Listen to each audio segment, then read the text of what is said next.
And I just have a few announcements. So if possible, please keep your camera on. It helps us build connection and community as a group. But please stay muted unless you're speaking. This helps us minimize background noise and and helps us make sure that everyone can focus on Angela. Feel free to use the chat throughout the session to ask any questions or share comments. As Angela said, we want this to feel interactive. And also, please take a moment right now to introduce yourself in the chat by sharing your name, program, school, and email address. And this helps us track attendance to make sure you get your certificate. So please don't skip this step.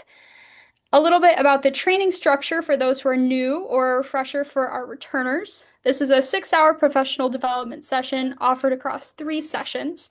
If you complete all 3 sessions, you'll receive a 6-hour training certificate after our final session on July 30th. After each session, keep an eye on your inbox, and within a day or two, we'll send a follow-up email with the recording link, any handouts, and additional resources from that day. Feel free to share the recording with any colleagues that you may have that were unable to attend but are interested in the content. And lastly, we want to make sure that you're aware of a few of our upcoming training opportunities with Angela. So we're offering an in-person conscious discipline professional development session on August 15th or August 17th. It's the same content on both days, so feel free to choose whichever date works best for your schedule. The session is called Co-Regulation and the 5 Steps of Self-Regulation, and it's focused on strategies for our preschool and kindergarten age children, and we would love to see you there.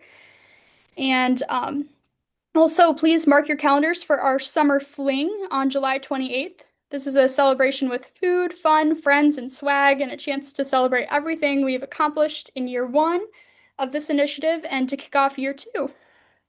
We'll send registration links for all of those events in our follow-up email, so keep an eye out for that. And finally, I'm so excited to introduce today's facilitator, Angela Fraley. Angela earned her master's degree in prevention science from the University of Oklahoma, along with an IC and RC certified prevention specialist credential. She completed her undergraduate work at the University of Central Oklahoma, where she earned teaching certificates in elementary education, early childhood, and mild to moderate disabilities. Angela brings her deep experience in and genuine love for conscious discipline to her role as a certified instructor. Over her 16 plus years with conscious discipline, she has shaped the practice of countless early educators, districts, and early learning services by providing actionable, applicable strategies that meet every child's unique needs. And she is a great friend to Ready to Grow and to our greater South Bend community. So, Angela, we're so glad to have you here, and I'll go ahead and turn it over to you. Yay, thank you so much. Thank you for joining me today, guys. Um, the picture that you see there on that slide is not me. That is Dr. Becky Bailey, excuse me, who is the author of Conscious Discipline and has been my mentor for many, many years. And so as we get started today, one of the things that I want to say about conscious discipline, that it is not a one and done thing where, oh, I've had a training, that's all I need. Conscious discipline truly is what we call a journey, because there's so many layers to it. And so I'm excited for those of you that are continuing your journey, but also for those of you that are new on your journey. You're just beginning your journey with conscious discipline. So, my favorite quote of Dr. Bailey's is discipline is not something you do to children, it is something you develop within them. Because most of us grew up with, if someone said that child needs to be disciplined, typically what they meant was punished, right? And so this is a big mindset shift and seeing behavior differently. And so this is going to be the beginning of your journey, and I'm excited for you to learn more about this.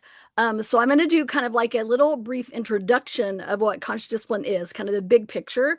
But really, the piece that we're digging into today is safety, because conscious discipline is based on 3 building blocks: safety, connection, and problem solving. So today, biggest focus is going to be on the safety piece.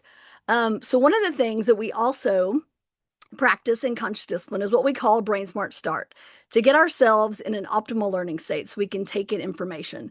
Because you can be sitting there in front of your camera, nodding your head, but you're thinking about I need to pick up milk after work today and I need to do this. Like we want to really learn to be present in the moment. And a Brain Smart Start is one of the things that helps us to do that.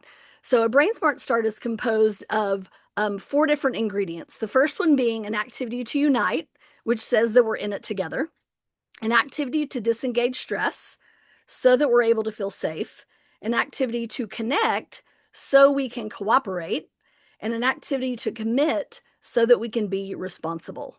And so our uniting activity today is going to be this. So you've got two different this or that's, and you can put whether you are one, an early bird, or whether you are two, a night owl. So you can put that in the chat.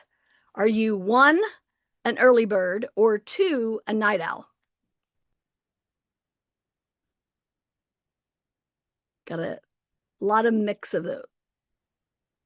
Yep, lots of different ones. So I used to be, I'm 57 now. So I used to be a night owl, and I don't know if it comes with age, but now I'm an early bird. So, which means I go to bed early now. I'm one of those, I go to bed with the chickens, as my grandpa would say. So we got a little mix of things, right? Catherine said an exhausted pigeon. There you go. That's awesome. Okay, now the next question is, so same thing, this or that. Are you a sweet or a salty? And really, honestly, when I've used this before, I've had people say both. First, you want a salty and then you want the sweet. So, which one are you? If you have a choice of snacks, which one are you? Are you sweet or salty? Both. Yep, me too. One and two at the same time. Yolanda says she goes to bed with the chickens too. Yay. All right. All right. So that's our uniting piece. Now we're going to do our disengaging stress. And so for the disengaging stress, we're going to take 3 deep breaths. So you're going to rub your hands together like this, breathe in through your nose, exhale, shake it out.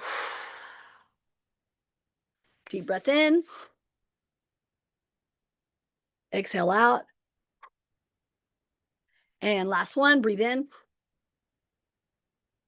and exhale out. So when we practice disengaging stress, when we practice breathing, that then helps it slide into the moments that we need to take deep breaths to disengage the stressful moment that is happening. And then for our connection, it's going to be a little virtual one. So everybody get your potatoes out like this. So hold up your fists like this. Get out your potatoes. And you're going to say potato. And then you're going to pull away and go fries. So there's a new fist bump for you. Potato, fries. And we do all of these things so then we can all be on the same page and make this commitment that we are in it together, able to feel safe, so we can cooperate and be responsible. So, how many of you are willing to make that commitment? Give me a thumbs up. All right. So, one of the things that you probably know is that, especially those of us that work with really young children, these brain smart interactions that we call them happen all day long. So, having that uniting moment with a child where we can initiate that skill of joint attention, where we can then co regulate with them in those moments of upset, connect with them in those moments that they're open for connection. And then the big one is being able to be present in the moment. It is so easy to be in the same space with someone, but our mind can go away. So it truly is about bringing ourselves to the present moment so we can bring our most helpful self to each situation. So conscious discipline, like I said, it has a lot of layers to it. And it truly is about transformational change. But now a lot of us grew up with this: do as I say, not as I do, right? How many of you had your parents yell at you not to yell, right? We've all done, and we've all done that to our own children. So I'm sitting there saying, my parents did that, but guess what? I did the same thing, right? So the shift that we're making is do as I say and as I do. Because children learn how to self regulate by watching adults regulate themselves. And it is easier said than done. So the bottom line is what we're wanting to do is we're wanting to be the change we want to see in the world. Because I don't know about you, but I turn on the news sometimes and it terrifies me all of the things that are happening in our world. And truly, how we're going to change what we're seeing in our society is by these young children. And these young children learn these new skills and powers of conscious discipline way more quickly than adults do. So they truly are the hope for us to see true change. But now, a lot of you might be able to relate to this little one right here. You're trying to hold it all together lately. It's all fine. Everything is fine.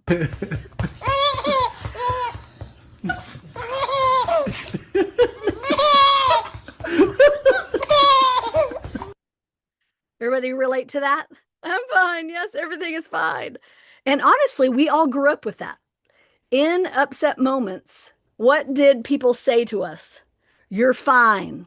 Dry it up, or I'm going to give you something to cry about. But the bottom line is, if we don't feel our feelings, we implode or we explode. So we're going to shift from saying I'm fine to saying how we feel and managing that upset because knowing what you're feeling and when you're feeling it is key to regulating it. And we have a big job. As those of us that work with little ones, we have to be co regulators for them. Children are not born knowing how to self regulate, how to calm their bodies down, how to learn a new skill without us modeling that for them. So, what does it mean whenever you're a co regulator? It means that you're going to regulate yourself first.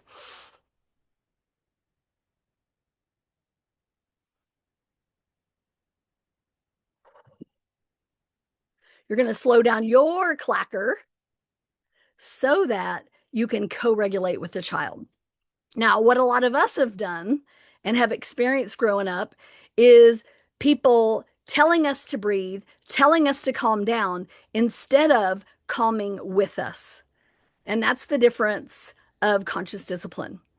And what they know from the research is this. So when I have a calm adult, a well regulated adult, and a reactive child, when that adult enters that space calmly, what we see is a de escalation of the child. So, this is kind of what I like to refer to as when I bring my calm self into that space, it's like me bringing water to their fire. Now, the flip side of that, and what a lot of us experienced is when we escalated, the adult escalated. And so you see what happens. It's like pouring gas on the fire. So, what we're learning to do in conscious discipline is to go from this, where we come in dysregulated and we add to the upset, we pour gas on the fire, to bring our calm self into that situation, meaning that I'm noticing when my clacker is going fast so that I can slow it down. And for years, we've had people say, take a deep breath, but no one actually was breathing. And breathing is the key. So, some of you that are on here were part of the coaching that happened in your classrooms this past year. And one of the things that several people noticed that were the teachers and the support staff that were in there in the classroom, that when there was upset, I was breathing for me. One of them actually looked at me and said, "Oh, I didn't even realize that I need to breathe." Right? So, because in that moment, we're just thinking about, oh my gosh, what am I gonna do? What am I gonna do? What am I gonna do? Rather than regulating ourselves. So that's a big shift from what a lot of us experienced. So conscious discipline is based on three premises. One, controlling and changing ourselves is possible and has a profound impact on others. Now, what you notice it doesn't say is change other people. I would imagine most of you grew up around where everybody's talking about this other person and how they need to change and how they need to do it differently. Here's the truth. The only person you can change is you. And then the second one, conflict is an opportunity to teach. Conflict isn't a bad thing. And I'm saying that with my past experience with conflict, I was a conflict avoider. Like, I'm going to go in a different door because I don't want to face this person that I'm having a conflict with. And then the last one, which is my favorite, it's connectedness that governs behavior.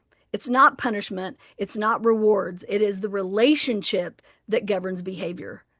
That's where we see true change is developing that healthy relationship so that the willingness comes online. So here's what I mean by that. I want you to think about someone that you know that you just adore them, love them so much. And if they called you at 3 a.m. and needed your help, you would go.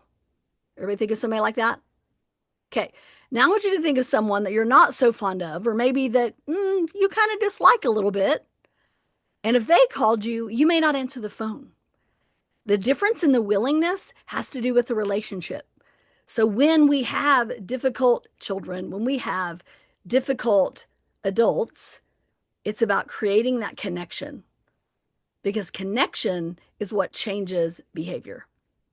So our goal in all of this, as we're learning to build from the bottom to the top, our goal is to see behavior differently, to see with the goal of us helping children to be successful, it's seeing that misbehavior differently, seeing it as information, as language, seeing it as a call for help. And it's easier for us to do this with adults than we do with children. So I want you to think about a time when maybe one of your friends or a coworker came in and they're like, oh my gosh, like this is, rah, rah, rah, rah. They were just grumbling about something. Now, in that moment, you didn't go, gosh, what a jerk. You're like, girl, I know what you're talking about. Oh my gosh, it's horrible.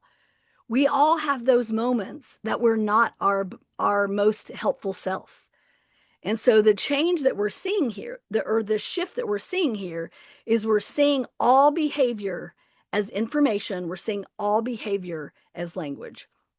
And so as we learn about conscious discipline, everything that we're talking about is based on three building blocks. One, safety, and that's the big piece that we're talking about today. And then connection, that's what we'll be talking about at the next one. And then at the last session, we'll be talking about the problem solving piece. Now, here's one of the things that I want you to hear.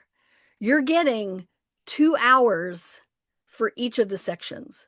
So this is just really, honestly, a drop in the bucket of what content you have to learn about conscious discipline. So this is the beginning. So all of the things that we offer, all of the different trainings that we're offering, you can say, well, I've already had a conscious discipline training. I don't need to go. Not the case. I want you to think about the last time that you went to a training and say 2 days later, if somebody asked you to kind of regurgitate some of the information, you could regurgitate a little bit of it. And so that's the thing I want you to see. So as you learn about conscious discipline, at first you have a folder that has all the conscious discipline information that you have. But the more that you know, the more the more that you learn, the more subfolders that you're going to have to help you really go in more deeply on each of these pieces. And so that's what I want you to see. So, oh, I've already had the training, I don't need it again. We always can hear this information again because you only take in small bits of information that really truly stays with you. And that's another reason this coaching piece is so helpful because coaching is the application of it. So you're getting content, and then now we're adding this application on top. What does it look like? And the training is only a small piece of that. So this is just another visual to go with what I mentioned earlier about upset. So we're co-regulators. When upset things happen, as some different examples that you can see there on the screen of the pictures, right? A little of this and pouty and all those kinds of things. That is our cue to breathe and wish well. And I'm going to talk about what that wish well is. Breathing is a brain smart strategy, and so is wishing well. So in difficult moments, anybody ever look like this in the morning when you wake up before you get your coffee? So these are the moments that we're going to breathe and we're going to wish well. So I want you to practice this. This is going to be your homework before the next one. Turn on the news And every time there's a conflict or some kind of negative thing that comes up on the news, that's where you're going to practice breathing and wishing well. And guess what? You're going to be breathing pretty much the whole newscast, right? Because that's what they typically share on the news is everything that's going wrong. So even when your directions are comical, you're going to breathe and wish well. Stormy, I'm not gonna tell you again. Sit back. Sit back. Stormy. Girl, sit back. But So one of the big shifts that we're making is when stuff like that happens, when they do exactly what you tell them not to do and they smile at you while they do it, this is when you're going to regulate yourself. You're going to breathe. You're going to wish well so you can change your perception and focus on what you want. When you're upset, you are only focused on what's wrong and what you don't want. So we're learning in those moments to shift and focus on what we want. So, wishing well, like I mentioned, is one of our rituals that we do in conscious discipline that you're going to learn more about at the next session. But it is also a practice. And so, this is kind of the science behind it. So, I'm going to have you do like a little mini wish well right now. So, if you'll put your hands on your heart, so to kind of focusing on your heart area, okay? You can close your eyes if you want to. And I want you to think about all the people that you love and how your heart warms up as you're thinking about those people that you love. Wishing well is sending that out to other people. So the science behind it is this. So this is what they've learned from the studies done by heartmath.org, if you're interested in learning more about it. When we stop and wish well, it boosts our immune system because it lowers our stress hormones and releases the things in our body that help fight sickness. It's a wisher's high, it releases endorphins. It gives us that sense of optimism that, feel good, I can do this. It kind of gives you that hope in your heart. And then it helps you handle frustration. So shifting from those fight or flight moments to the higher centers of our brain where we can bring our most helpful self into each situation. And so pretty much what's happening, this is kind of the shift that you see whenever you wish well.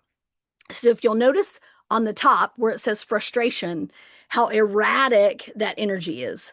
And you've all walked into a room where that energy has been present. You walked into a room where somebody was arguing and you're like, I'll come back later. And you leave because you felt that. What wishing well helps us to do, gratitude or appreciation, wishing well, whatever you want to call it, look what it does to the energy. It makes it even predictable and settles out that. So when we wish well, we're changing our internal state. We're regulating our internal state. And why is this important? Because your energy can be measured 20 feet all the way around you. And 93% of your communication is energetic and nonverbal. That leaves 7% for the words. So you are literally the thermostat in the room. And without saying anything, through your calm, regulated body, you can say to others, not just children, you're safe. You're going to get everything that you need. You can trust me. So that's what we're learning to shift from that upset, all the stuff that we bring into our spaces often from stuff that's going on at home.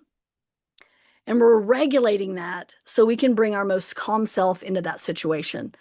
And as you guys sit here right now, looking at the screen, you probably all thought about some things that were maybe on this slide that you're like, oh my gosh, I got to do that. Oh, I got to make that appointment. Oh, I've got to I've got to take my car in to get it fixed. Oh, I've got to do this. I've got to do that. I've got to pick up my kids. I've got to take my kids to this. And it's super overwhelming in those moments. And so this is a perfect moment to breathe and wish well so you can become present in the moment.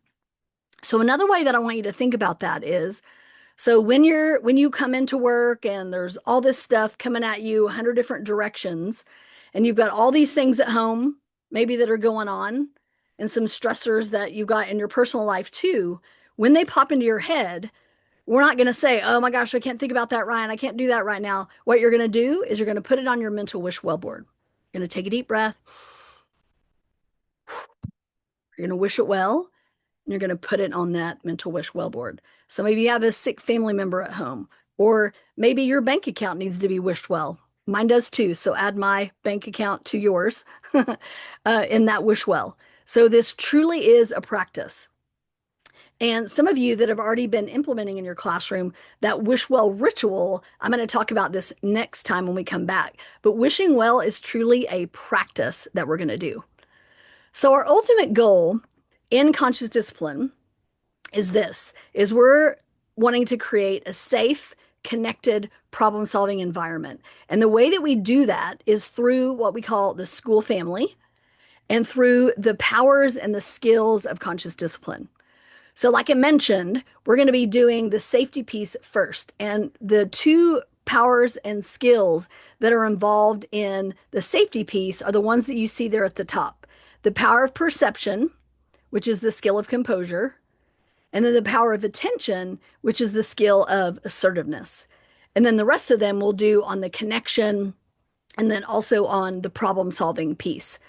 And with each one of these powers and skills, there is a board book, a Sophie book, as we call it, one for each of the skills. And so today I'm going to be reading you the Sophie is a Star book and the Sophie's Big Voice, because those are the ones that pertain to the power of perception, the skill of composure, the power of attention, and the skill of assertiveness. Okay, but first, before we take a look at the power of perception, the skill of composure, the power of attention, and the skill of assertiveness, we're going to take a look at the brain state model. And now, when we're talking about the safety piece has to do with our survival state.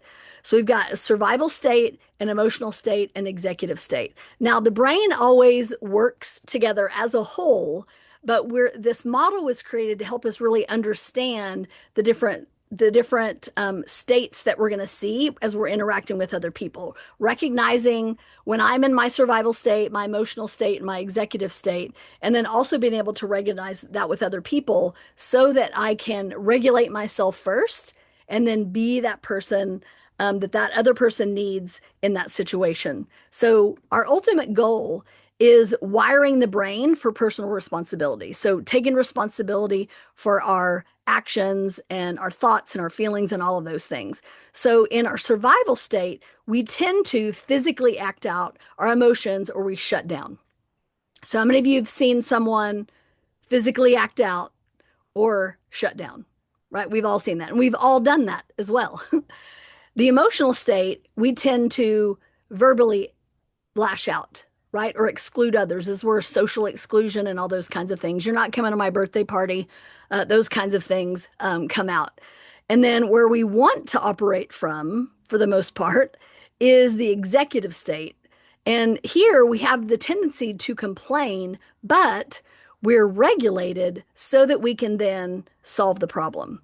So our goal is to go from physically acting out, verbally acting out, to being able to solve problems and doing that through an integrated brain. So the survival state, each of the brain states, there are skills that go with each of the brain states. So the survival state, which is related to the clacker, right? Da, da, da, da, da, da. The skills that I have in my survival state are I can attack, I can defend, or surrender, or you might want to call it fight, flight, or freeze, is how we typically refer to that. You've probably heard that before. And so when we're in our survival state, those are the only skills that we have. And we're asking the question, am I safe? So that's why providing all the things we're going to be talking about today help provide that felt sense of safety, predictability, assertive voice, and all the different things we're going to be talking about today help provide a felt sense of safety, which is our ultimate goal. Okay. And then the emotional state, which we're going to be talking about really a lot more next time, is the skills that I have here are all the things that were said to me growing up. So when the world isn't going my way, that's the trigger of the emotional state. This is when I open up my mouth and out comes my mother. So the words that I have here, this is again a verbal reaction. So the words that I have here are not helpful. They're typically blaming other people, or you can also kind of beat yourself up. I kind of like to call it my poop loop. So how many of you have already made a mistake and you beat yourself up in your head? You're like, oh my gosh, I can't believe I did that. How stupid was that? I can't believe I did that, blah, blah, blah, blah. Or I can't believe they did that. They're such a jerk and blah, blah, blah, blah, blah, all those kind of things. That's because you have on your poop glasses and you're operating from your emotional state. So the goal here is to notice when we're there and to also see that when a person is operating from their emotional state, what they need is connection. And typically, what we give them is the flip side of that, the opposite of that, right? And so they're asking that question, am I loved? Or do you see me? How many of you have watched children in their behavior say, do you see me? Do you see me? Do you love me? That kind of thing, right? Okay. So survival state is triggered by a threat or a perceived threat. The emotional state is triggered by the world not going my way. And our button gets pushed and we open up our mouth and out comes our mother, father, any of those people that we grew up with and the things that were said to us in their upset moments. And then where we want to operate from and really work on operating from here is the executive state. So this is where I can see the best in others. You see the heart glasses? That's where I can see the best in others. So instead of saying, what a jerk, I'm like, whew, they must have had a rough morning. I'm going to wish them well. This is also where we can notice and see that nonverbal and energetic language that we need to see. And this is also where we can access our executive skills, where I can access my ability to be organized and prioritize and all those kinds of things. And we'll talk a lot more about the executive skills in the last session that we'll have on July 30th. So in the emotional state, just kind of summing up the different brain states. The survival state, what you typically see happen is we're reacting, physical reaction. We fight, flight, surrender, or shut down, fight, flight, or freeze, if you might want to call it that. And then the emotional state, this is where all of my, how I feel about it, kind of how I'm seeing the moment. And I'm seeing it in a very negative way, hence the poop glasses on, seeing it because when your poop glasses are on, everything stinks. And then the executive state, this is where I know what to do and I'm able to responsibly solve problems. And here's the thing, you have all, just like me, have operated from these three different states at different times. And here's the thing about this, everybody operates from these different states. And so it's not about judging someone based on that moment in time when they weren't being their most helpful kind of self and seeing it as a brain state where they're operating from. And so why safety is so important, because a balanced brain begins with safety. And so if you look at that, safety represented by the red block, that is not a very sturdy little tower there. And what happens when there's not safety and we're focused so much on the academics and all those things that we're expecting children to operate from their executive state, what happens is there's miscommunication in the brain. And so our goal then is to provide a firm foundation of safety, followed with this connection so that they're able to access their problem-solving skills. So again, these are building blocks: safety, connection, and problem solving. And so one of the things that we're going to be talking about for this safety piece also is, I've already mentioned co-regulation, is attunement.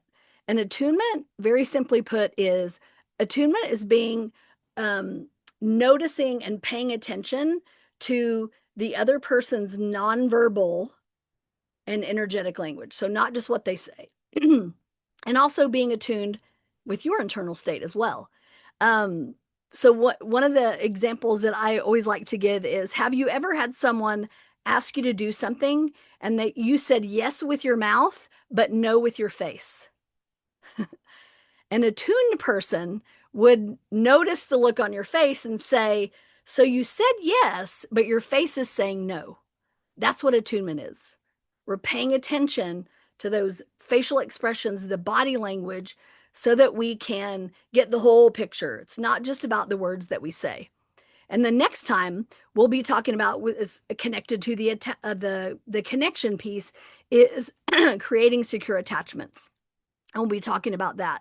And then lastly, through all of these things, through attunement and co-regulation and attachment, we are and helping to build the skill of self-regulation, which is the ultimate goal of all of this.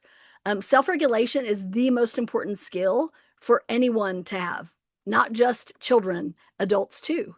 And we have a lot of adults in our world that lack the skill of self-regulation.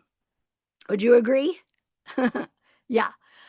So what we're going to take a look at is how we want to first be aware of internal states. So how we're feeling on the inside, what our internal state is in that moment, because that dictates my behavior. So if I've got a storm going on the inside, like you see in that first person, we're more likely to be hurtful. Whenever we're calm on the inside, we got sunshine and rainbows, we're more likely to be helpful. And here's the big thing. Our internal state regulates theirs. So if I'm dysregulated, does the child have a chance of being regulated? No, because we're co-regulators. So now kind of think of it like in an adult example. How many of you have ever been that first one, storm going on the inside, and you're driving in traffic and there's a merge that's supposed to be happening. And whenever you're dysregulated on the inside like that, you are not going to let that person in front of you that saw that merge sign back there where you did. But when you're calm on the inside, you might let in a couple of cars as you're driving in traffic. So the bottom line is our brain state dictates our behavior. If I'm dysregulated, I'm more likely to be hurtful. If I'm regulated, I'm more likely to be helpful. So here's how I want you to see this for children, is that if you see children being hurtful, they are telling you that they are dysregulated. And so the thing that they need most in that moment is regulating their bodies so that their behavior changes. So when it comes to this attunement piece, it's about noticing and being attuned to not only the internal state of others, but also your internal state. Because what you bring into that situation can actually make it worse. So if you come in dysregulated too, you're bringing gas to the fire instead of water. One thing I wanted to mention, I forgot to mention at the beginning is you're going to get a PDF of all of these slides. So when they send the recording out, you're going to get a copy of all the slides. So I noticed some of you are taking notes. So just so you know that you're going to get a PDF that has all of the slides. So there you go. I'm very much a note taker too, so it's always good for me to know that ahead of time. So what we're doing is we're seeing behavior differently. Behavior is language, behavior is communication. What is the behavior saying? And then one of the ways that helps us to kind of see this differently is that it's not happening to you, it's happening in front of you. And so in that moment, when there's an upset moment like that, if there's a conflict with children, we often are like, seriously, come on, I'm having a rough day already. We kind of get all in our head about that. But the bottom line is the dysregulation is just happening in front of you. It's not happening to you. And the only person that can be in charge of your dysregulation is you. So when dysregulation happens, we're going to breathe and regulate ourselves so I can bring a more helpful me into that situation. I'm going to check the chat box really quick. Make sure there wasn't a question I missed. Okay, we're good. Okay. And so as we're thinking about this safety piece, one of the things that is incredibly important is involving safety is predictability. So we're going to be talking about the things that we can do to help provide predictability. And those things are routines and rituals that we do in conscious discipline. And a lot of you probably have a visual routine in your classroom. You have those kinds of things, right? You have lesson plans and all that kind of stuff. But knowing how important it is for the children to also have that visual of what's coming next, because that predictability is part of what helps them to feel safe.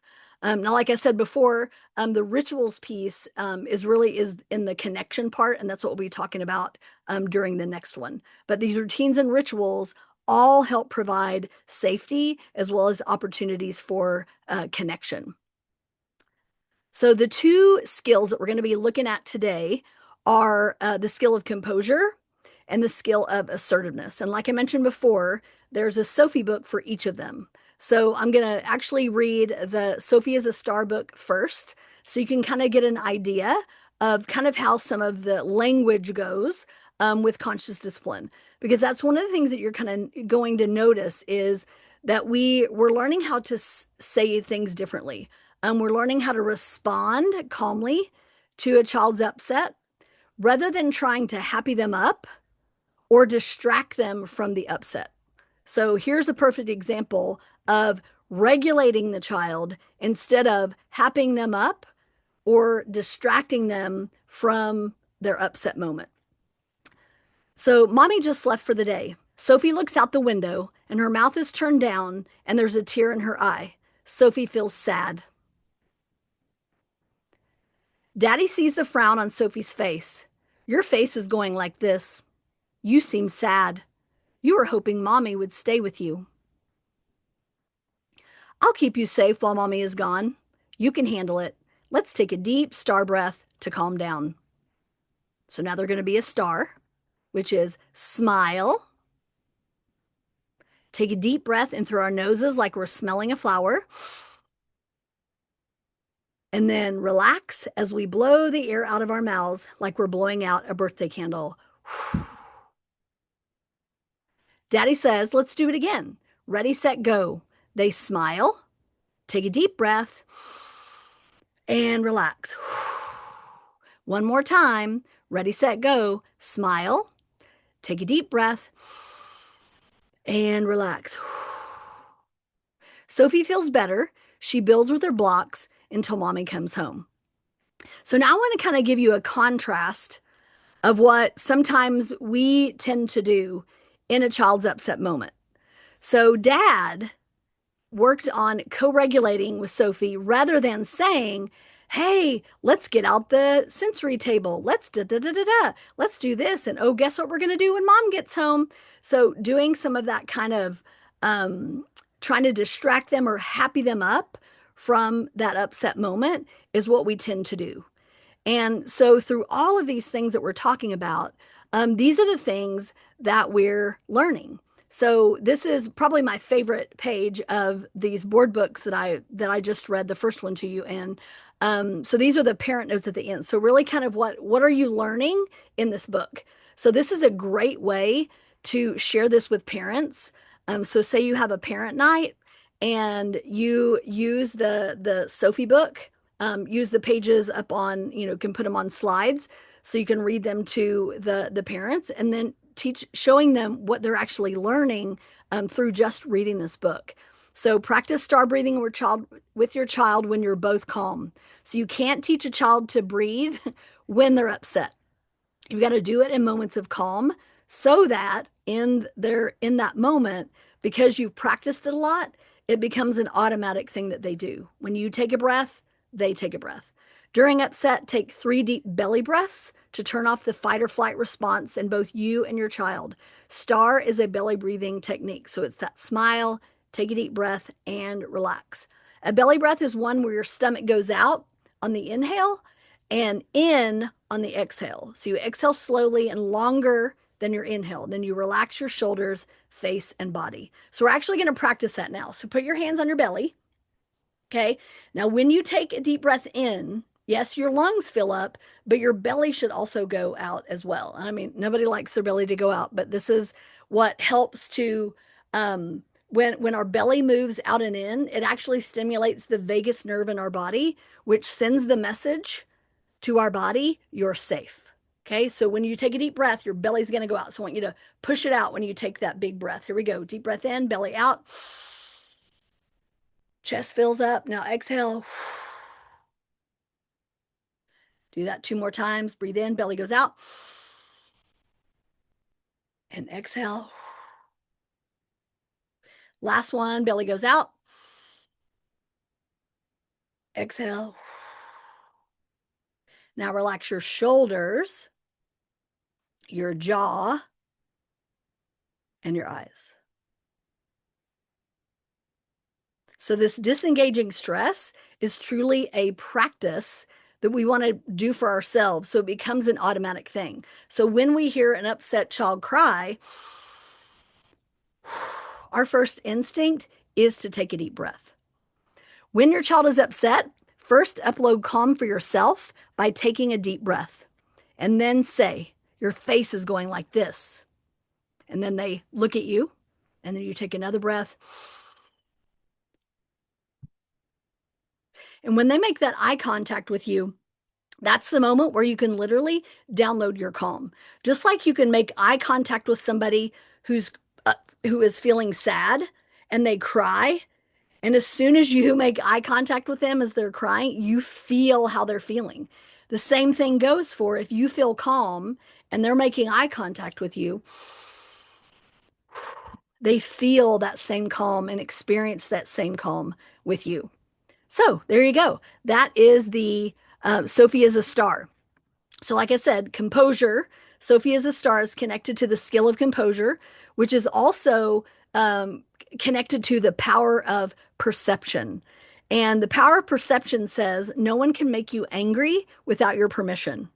Now, the first time I heard that, I thought, well, that's a bunch of crap because I have an ex-husband and he makes me mad all the time.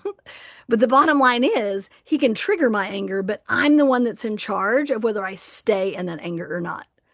So it's not about staying calm all the time. That's not a realistic goal. It's about regaining your calm in those trigger moments. So that was the skill of composure, power of perception. Now looking at the skill of assertiveness, which has the power of attention. The power of attention says what you focus on, you get more of. If I'm focused on the helpful things that are happening in my classroom and I notice it out loud, the children are also going to notice those helpful things that are happening. Now, what we grew up in was, you had that one kid in your classroom that, when you were in school, that you're like, well, I'll never name my kid that because, oh my gosh, that's, you have such negative memories of this kid that was getting in trouble all the time. And so what we're shifting to in conscious discipline is we're shifting and not noticing who's not doing what they're supposed to. Now we are aware of it, but out loud, I'm going to notice the ones that are keeping it safe, the ones that are being helpful, because when I focus on that, that's the lens that the children are also going to see through. And again, this is just the beginning of all of this. We're going to dig into more of these in just a bit. So Sophie's big voice. So this is one that goes with the skill of assertiveness. Now there's assertiveness really has two pieces to it. So we have to learn how to use our assertive voice with children. And then we teach children how to use their assertive voice. So in this Sophie book, you're going to see mom teaching Sophie how to use her big voice, which is another way of saying her assertive voice. Schubert greets his sister Sophie with a hard high five on her head, and Sophie screams. Mom comes to help. Schubert, see Sophie's face? Her face is saying, ouch, I don't like high fives on my head. Give me a gentle high five on my hand. Later, Sophie is playing on the floor. Schubert jumps over her on the way to look out the window, and Sophie hollers, Mommy! Mom asks Sophie, did you like it when Schubert jumped over you? Sophie says, no. Mom says, let's use your big voice to tell him. Mom shows Sophie how to hold up her stop hand, and then she adds the words to help Sophie teach Schubert how to treat her. Schubert, her hand is saying, "Stop. I don't like it when you jump over me. Walk around me so I am safe." So, one thing to note here is how mom is speaking for Sophie. So, mom is not just jumping in and say, "Do this." Like, she's speaking for Sophie. She's teaching Sophie how to teach Schubert how to treat her differently.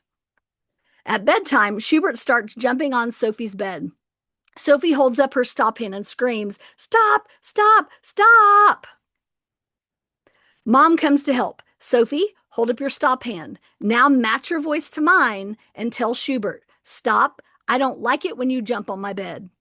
Sophie tells Schubert, "Stop. No like you jump." Mom adds, "She wants you to jump on the floor so you are both safe." The next morning, Sophie takes a pancake from Schubert's plate. Schubert tells her, "I don't like it when you take my food. Please eat your own food." Then he smiles at Dad and says, "I'm helping Sophie learn to use her big voice." So there you go. That again, we'll cover more of this problem solving piece at the last session that we have, and then of course in all of the trainings and things that we'll do throughout the year. And then this last page, the parent notes: attend to the victim first in aggressive and intrusive situations. So this teaches sometimes, because sometimes you have children that do things because that's the only way they know how to get attention, right? Negative attention is better than no attention. So Sophie's mom went to her first and said, "Did you like it?" This teaches children to value healing over hurting and empowers them to use words to solve problems. First, you teach the young children the visual motion of a stop hand. So those of you that I've coached in your classroom, that's one of the things that we're teaching children to do, is to set limits by using a stop hand like this. And then we teach an assertive tone of voice by saying, "Match your voice to mine." So in other words, say it like I'm saying it. Because sometimes when you have them say, "Stop, I don't like it," they'll go, "Stop, I don't like it." So that's why we have them match it to our voice. Say, "Stop, I don't like it. I don't like it when you take my toy, put it in my hand." So we're teaching them how to do it differently. And then finally, teaching the assertive language. Assertiveness for infants and toddlers requires 3 parts. So you're setting up the teaching moment. You say, for example, "See her face?" Her face is saying, "Ouch," or "Did you like it when he hit you?" So we're still speaking for the child when we're using that language. And then we set the limit. Tell him, "I don't like it when you hit me," or she's saying, "I don't like it when you hit me." Teaching both children what to do. She wants you to use gentle touches and touch her like this. So you're verbalizing all 3 parts for the child. And gradually, as you saw in the book, mom handed it over to Sophie to do on her own. So at first, she did all the talking, and then she had Sophie do the stop hand. Mom added the rest of it. And at the end, then she had Sophie repeat the whole thing. So obviously, depending on the language that they have at that moment, then that's what we're going to give them, the language that they have at that moment until they're ready for that next piece. All right, so we've been sitting here for quite a bit, and so for almost an hour now. And so we're just going to do a quick little brain smart activity. So you're going to do some punching motions like this. So we're going to do that for 15 seconds. And then after the music stops, we're going to stop and we're going to take 3 deep breaths. We're going to smell the flower and blow out the candle. So we'll do that 3 times. So we're going to do 15 seconds of, punching. And then we're going to stop and take 3 deep breaths. So here we go.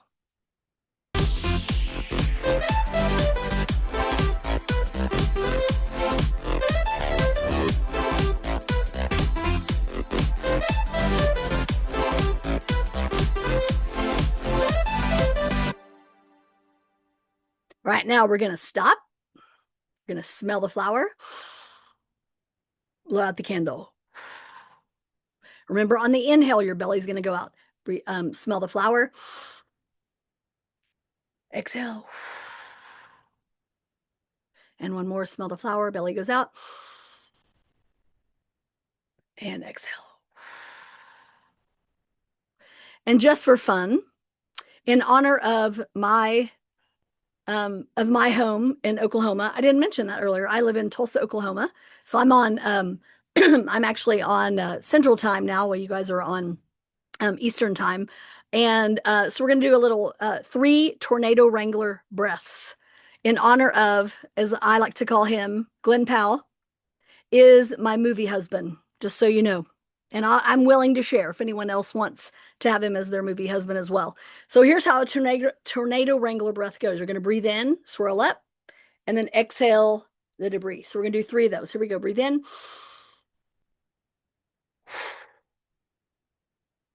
2 more of those. And last one. And you did it. Way to go. All right, so on we go. So, talking more about the survival state, remembering that in our survival state, a threat or a perceived threat has happened, and this is where we physically act out, or we shut down.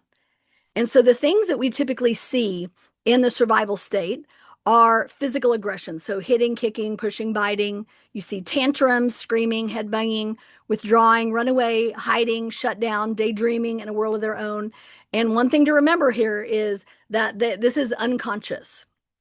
So they're not like, oh, I'm going to go hit that person. It's a reaction. There's no thought to it whatsoever.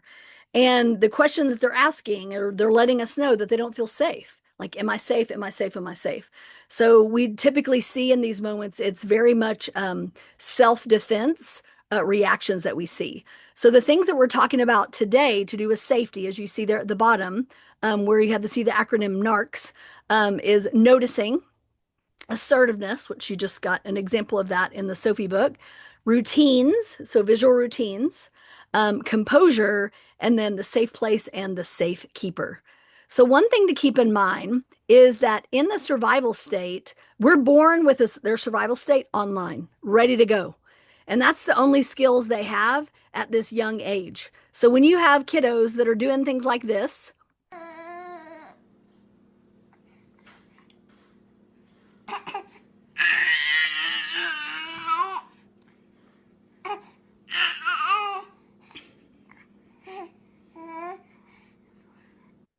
so what they're saying is that's all I got. Those are the only skills I got, right? That pacifier is my safety and you got it and it's mine. And I'm going to get it back. I'm going to do whatever I want. But oftentimes when we see children in a childcare space like that do things like this, they often get labeled as the aggressor. But the bottom line is those are the only skills that they have.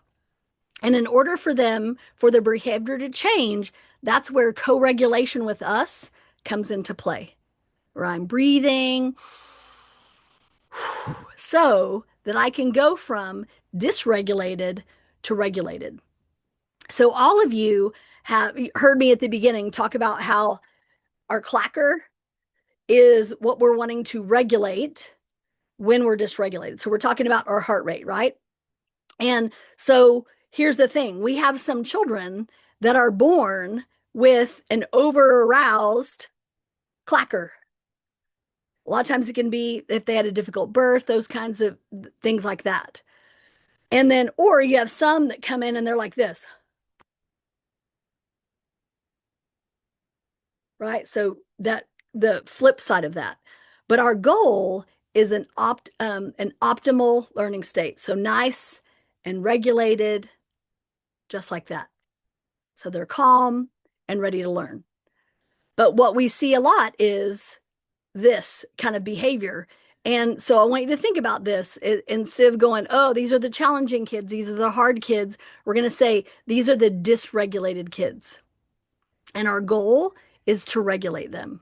And they do that by our calm, so we can regulate ourselves and bring our calm self into that situation.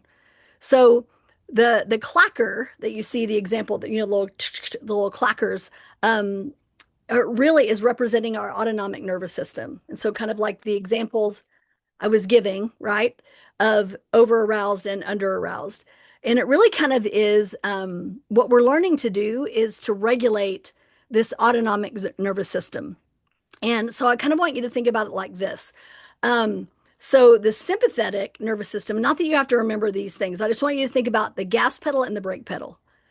So for the kids that are over aroused, these are the kids that are only on the gas pedal. There's no brake pedal whatsoever. Anyone ever have a kid like that in your class? Yeah, you're like, I remember them, right? Those are the kids you're never going to forget. So what we need to help them start to apply is the brake pedal. And the brake pedal is breathing.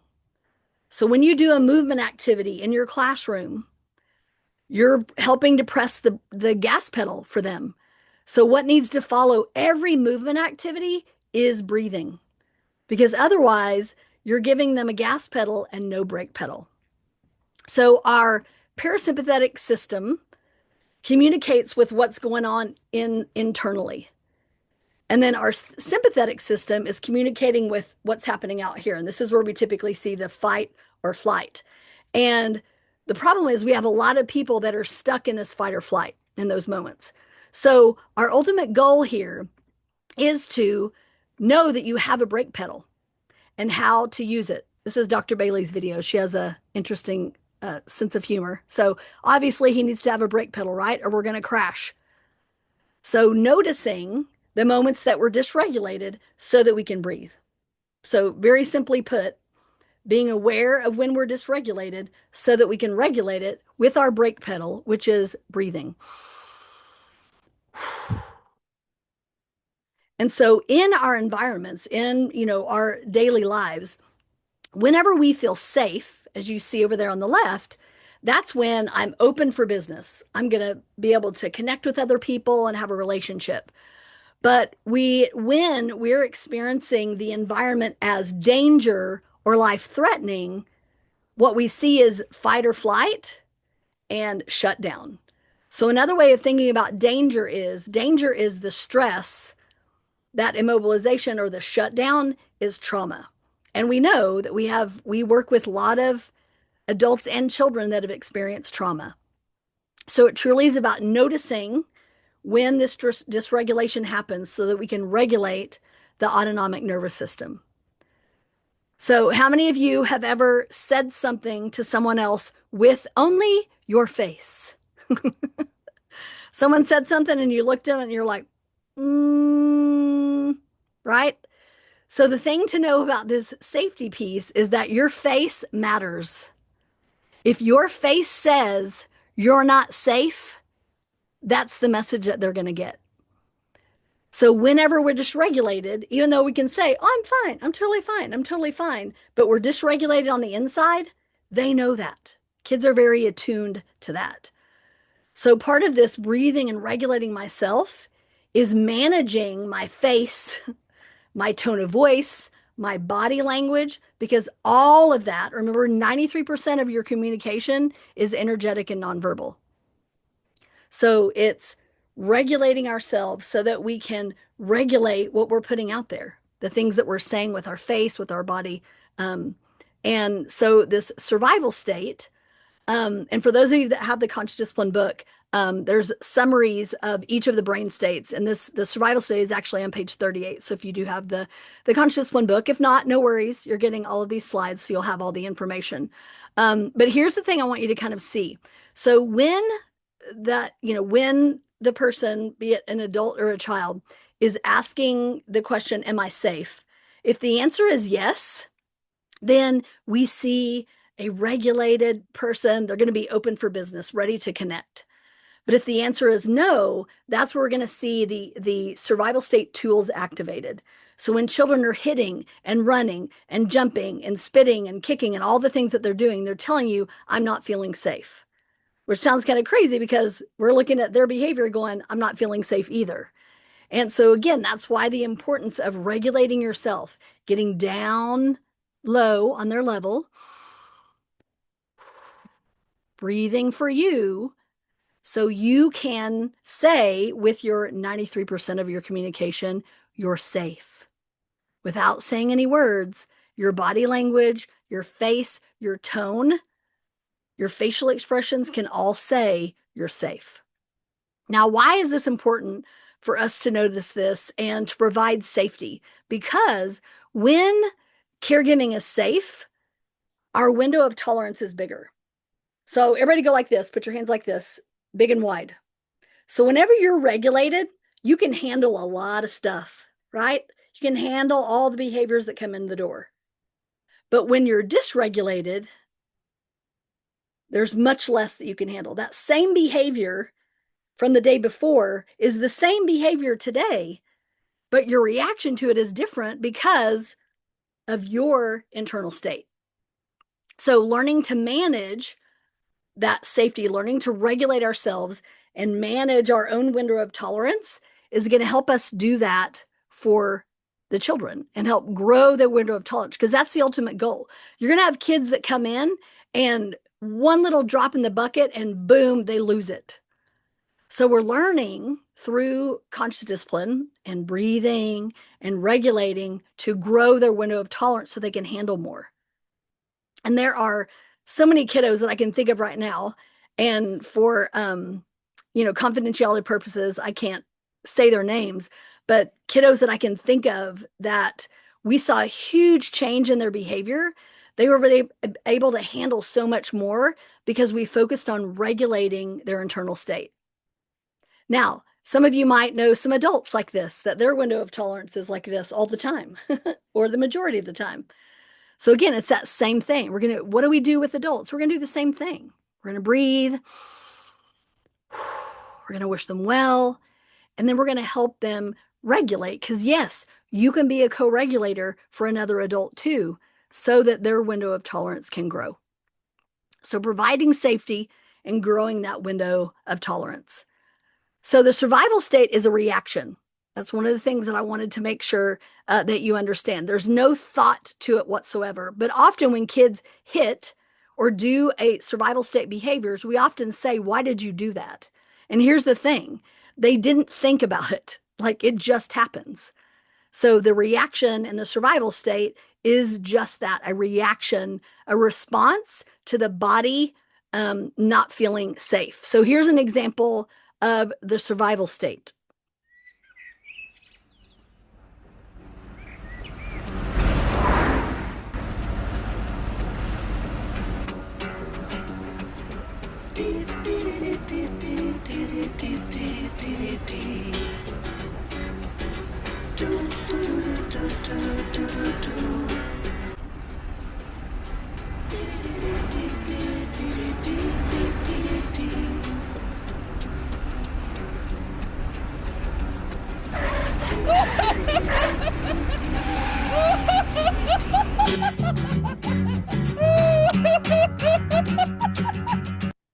So there you go. That was a reaction. He did not think, ooh, I should swerve my car. He just did it. That survival state is a reaction in the moment because our brain's job is to keep us safe. So it's always looking and scanning the environment for, am I safe? Am I safe? Am I safe? So as we said before, our brain state dictates our behavior. When I'm dysregulated, I'm more likely to be hurtful. When I'm regulated, I'm more likely to be helpful. So I want you to think of this self-regulation piece as kind of related to an iceberg. So what we often, when we're talking about children who have these behaviors in the classroom, we're often talking about literally the tip of the iceberg. So this child is being aggressive because of the lack of self-regulation going on the inside. So this self-regulation is truly an inside job. So self-regulation is an inside job. So helping them regulate their internal state changes their behavior. But now most of us grew up with, if the world is going my way, I'm calm. If the world is not going my way, I'm in distress. And so what ends up happening is we're trying to stop the behaviors so that we can control other people, because my internal state depends on other people. So you're taking responsibility, you're taking your power back in these moments, and we're going to start doing it differently. So instead of trying to change the behavior first, we're going to change their brain state first. We're going to regulate it first so that the behavior changes. When a child is regulated, they're not going to hit. When a child is regulated, they're not going to run away. So it's giving us information. And so this skill of self-regulation, which is this one essential skill that does all of these things, it predicts the children's academic success and life's happiness. It allows delay of gratification. It empowers to set goals and achieve them despite obstacles. It creates and sustains healthy relationships. It develops empathy and problem solving peacefully and holds true to life's values. And what is that skill? It is self regulation, which is the scientific term for resilience. So when we're talking about self regulation, we're talking about the ability to notice and regulate our thoughts, feelings, and actions in service of a goal. So this is why noticing is so important. Noticing helps us be aware of what our body's telling us when those upset moments happen. So it's the ability to notice it, and then now we're learning to regulate our thoughts, our feelings, and actions in service of a goal. So as we become a co-regulator for them, we're helping set the pathway for this, for them to be able to notice and regulate their thoughts, feelings, and actions in service of a goal. But it starts with us being a co-regulator, because this helps provide a felt sense of safety. So noticing the things that help you feel safe. How many of you would say that it is helpful for you to know, like if you're going to a meeting, you like to see an agenda first so you know what you're going to be talking about? A little predictability, right? Same thing for children, knowing what's going to happen, making our routines predictable so that the child, well, and us too, not just the child, feels safe and everyone feels safe. We create that felt sense of safety.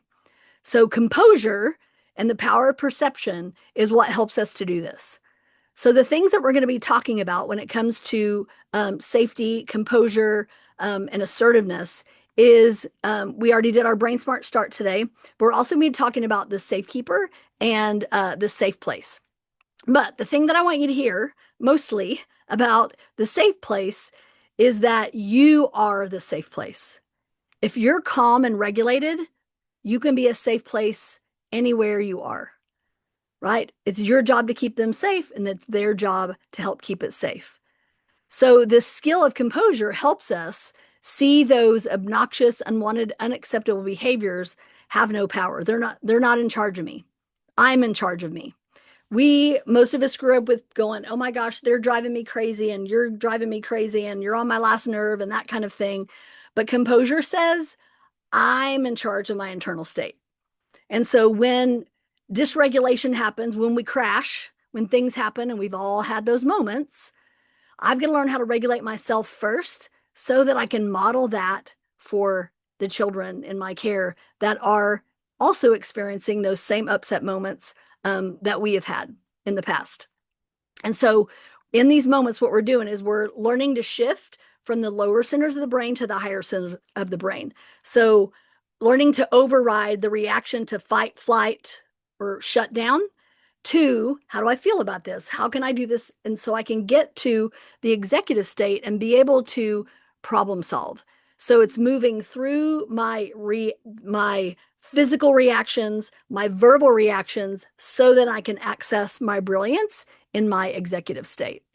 So the four things that we talk about when it comes to composure, how do we really build our skill of composure, is the first one is be a star, which you've heard that one, right? Smile, take a deep breath, and relax. So the first one is always breathe, right? So no matter how you breathe, that the important piece is we're disengaging the stress response in that. So with children, when we're breathing, we practice this in play. So in this video, you're going to see the little girl, the teacher's pretending that the baby is crying, and she hands the baby to the little girl, and then watch as the little girl takes the doll and breathes. And as you see her breathe for the doll, you see her face relax, her shoulders relax, and she regulates herself. Even though she's practicing this, she is doing this, and this is going to help her in a true upset moment, so then she can regulate herself in whenever her upset is triggered. Angel, the baby is wailing and sobbing.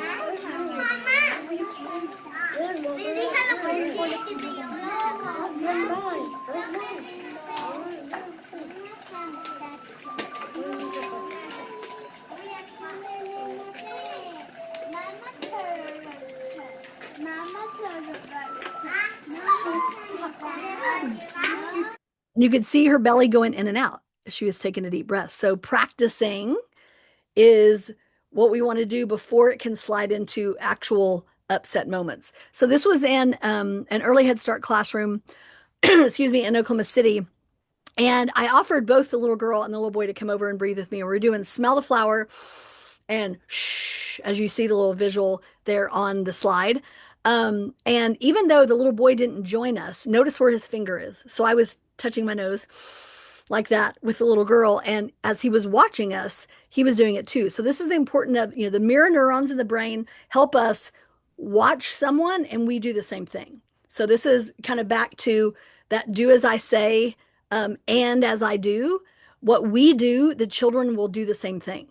They start to see this is how you regulate yourself. So rather than throwing a spatula across the kitchen, I'm taking a deep breath instead and calming myself. And okay, smell the flower.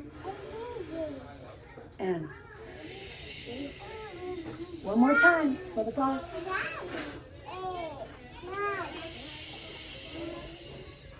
You did it. High five. She did it. And then here's a little Wonder Woman breath. So here's the beauty of the breathing thing.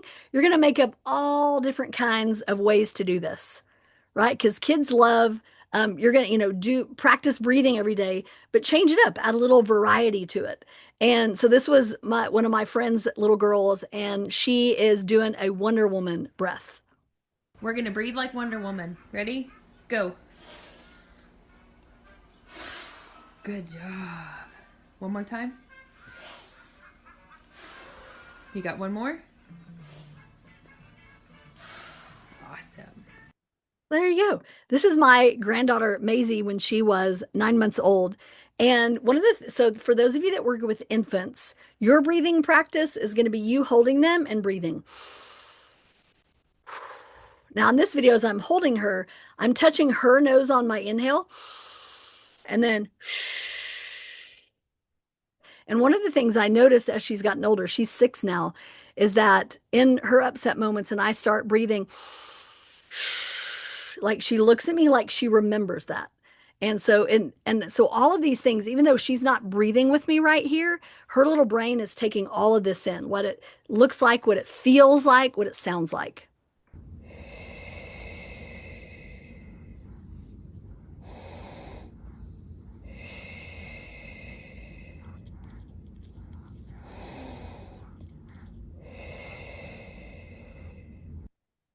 And then this is her about 12 months. She's sitting on my lap and we were reading a book.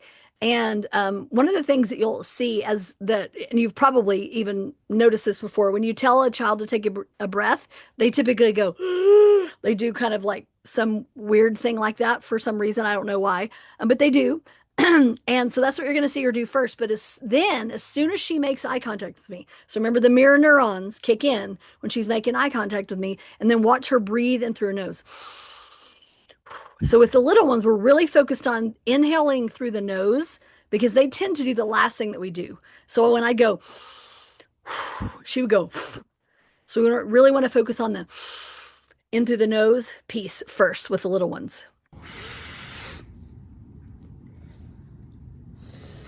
There you go. And then here she is. Watch this big breath. Yeah, you did it. And then I started adding the star as a cue to breathe. So I'd say star, and then I would take a breath. What's this? Star. You did it. And then even outside when we were playing, she was pointing to the different colors. And when she pointed to the yellow, I said, oh, yellow like the star. And then she went, automatically she took a breath. Blue. Yeah. Oh, that's yellow. Yellow like the star. Yeah. Star. And then here she is at 17 months. Whee! Star. Yeah. You did it. Hi, Maisie. Did you see where she's actually starting to get the exhale there? So we practice. That's how we practice with little ones. We just do it. And they mirror what we do. So here's a little cutie doing some balloon breath. So she's filling up her balloon, popping it, and then listen to what she says at the end. The teacher asks her, why is breathing helpful? And listen to what she says. Deep breath in. Blow it out. 2 more times. Breathe in.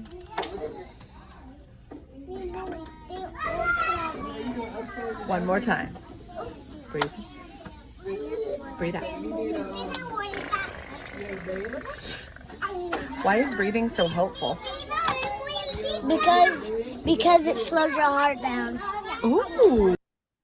So the teacher said, when I asked her that, I didn't know what she was going to say, but did she get it? Yeah, slows her heart down. And then the beauty of all of this is we're teaching them. They do this with each other. So this is actually, these are Dr. Bailey's granddaughters years ago. They're actually in middle school now. And you hear Maddie say, oh, I know how to help her because Savannah starts to cry. And she turns to her and says, you're safe. Breathe with me. And downloads her calm to the infant. Help her. Absolutely we do. How could we help her? I know a way that she would get caught. You're safe. Breathe with me.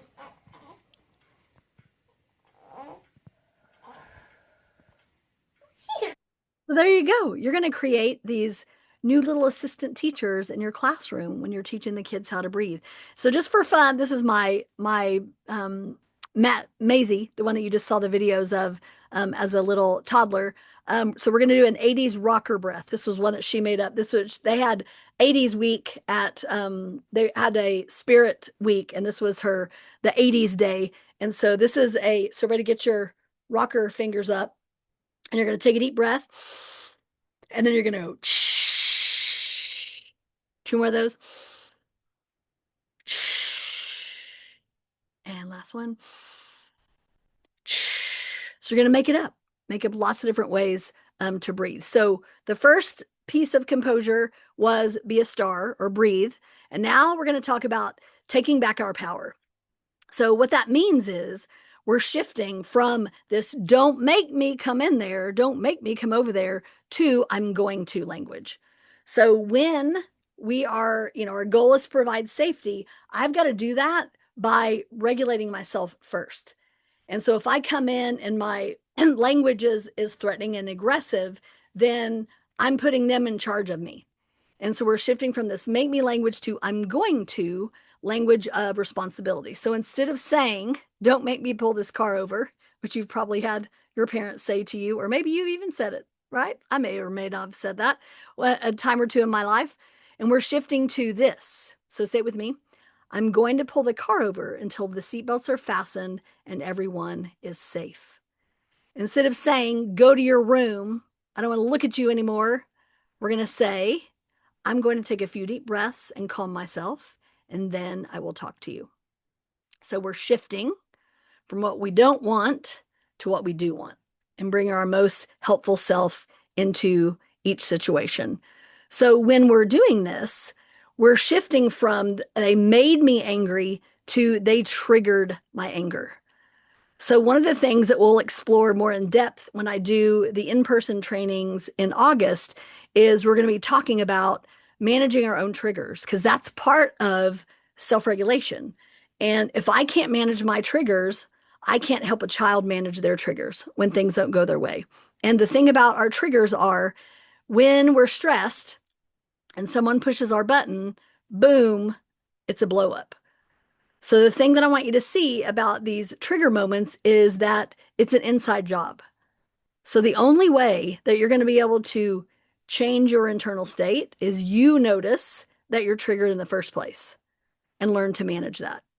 So like I mentioned earlier, when it comes to the emotional state and the poop glasses, we refer to, and I'd kind of like to give this a little bit of an upgrade. So rather than using CD-ROM, call it like an external hard drive. So what are some of the things that were said to you growing up that are on your, what I like to call my poop loop? So some of the things that my mom said to me in her upset moments was, "What is wrong with you? What were you thinking?" That kind of thing. So a lot of blaming and things like that. And so that's what is comes out of our face, or plays in our head whenever we're in our emotional state. So learning to manage those moments. So for example, kind of back to the triggers. One of my triggers is um, somebody accusing me of lying, and I could prove to them that I'm telling the truth, but they won't let me. So, and I know that comes from that's one of my wounds from childhood, because I can think about some different situations, with my mom in those, in regards to lying. And so I've watched it bubble up at different times. Like one of the times I was traveling and flying, and I was getting ready to get on a plane that was delayed for 4 hours. So I was already a little bit irritated in the first place because we had a huge delay, in getting to take off from Dallas. And I went to scan my ticket to get on, and the guy says, "Your backpack's too big. It won't fit under the seat." And I said, "Yeah, it will. It just fit under the plane, under the seat in the other plane that I was on flying into Dallas." And he said, "Ma'am, I'm sorry. You're gonna have to check your roller bag because your backpack's too big. It won't fit." And I like, I mean, my face got red, but I wanted to get on the plane. So I was like, fine. And I checked my roller bag, and I was irritated the whole flight home. And it was finally the next day that I realized why I was so frustrated. So back to this lying thing. Basically, what he was saying to me is, "You're lying. It won't fit under the seat." And I could have proven to him that it would fit. Let's go down there and I'll show you. But like I said, I did want to get on the plane. So I didn't get into this big fight. But that really had nothing to do with that guy. It had everything to do with the wounds from my childhood, right? So managing our buttons is part of the things that we're going to be, noticing when those, buttons get pushed, so we can learn how to manage them. And we manage them through what we call active calming. So we're going to breathe, or you're going to be a star first, and then you're going to say, "I'm safe. Keep breathing. I can handle this." And then we're able to wish well. So we're going to breathe, coach ourselves through it. So this might be what we say. You heard Maddie say to her sister, "You're safe. Breathe with me." But we have to first learn how to say this for ourselves. And we're learning to coach ourselves differently, because we typically coach or lecture other people the way that we talk to ourselves. So one of the things that we've got to learn to do through this process is coach ourselves differently. So when we make a mistake and go, "I feel frustrated. I didn't want to handle it that way. I'm going to take a breath. I'm going to get a plan for what I'm going to do next time, or how I'm going to circle back to that." And then this last one, number 4. So we've got, our back to those 4 things that we're talking about in composure. Be a star, take back your power, using that "I'm going to" language of responsibility, using active calming to, handle our trigger thoughts, and then notice and download our calm. And so one of the ways that we do that is, now if the child isn't looking at us, and we're going to dig way more into this, when in the other sessions too. But our goal is for them to look at us so we can download our calm. So we might say, so let's say the kid's like this, they have their arms like this, and you say, "Your head is like this, your arms are like this." And then when they look at you, that's when you're going to take a deep breath. And you might even say, "You're safe, breathe with me." But now if you start talking and they get louder, then you're going to be quiet, because they're telling you then, like, it's not helpful for you to talk. So in that moment, you're just going to breathe. And the reason that we do this is so that we are speaking calmness. So children are automatically attuned to our nonverbal language. And so now we're having to learn to be attuned and see from their point of view, so that we can upload calm for ourselves and download calm for that child. So a huge piece of this downloading is through the mirror neurons. And as Daniel Stern says, mirror neurons ensure that the moment someone sees an emotion on your face, they will at once sense that same feeling within themselves. And you've all experienced this, and maybe even on a movie. So there's a movie and the lead character, they zoom in on their face as they're tearing up and crying, and you tear up and cry. Those are your mirror neurons. You can thank your mirror neurons for that.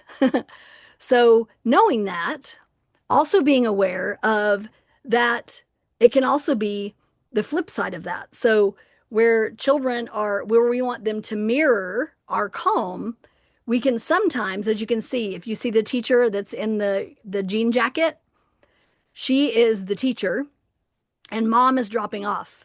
And look at the little boy's face looking at the teacher. Does the teacher's face say you're safe? Or does the teacher's face say, oh crap? So it's in those moments we got to notice, like, what is my face saying? Because the children mirror that back to us.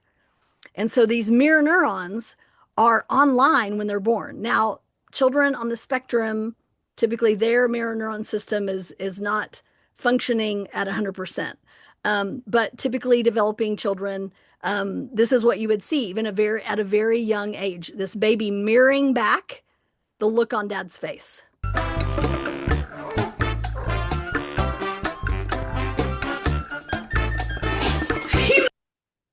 And then here's a little, this little baby obviously has been in the room when the adults were learning CPR.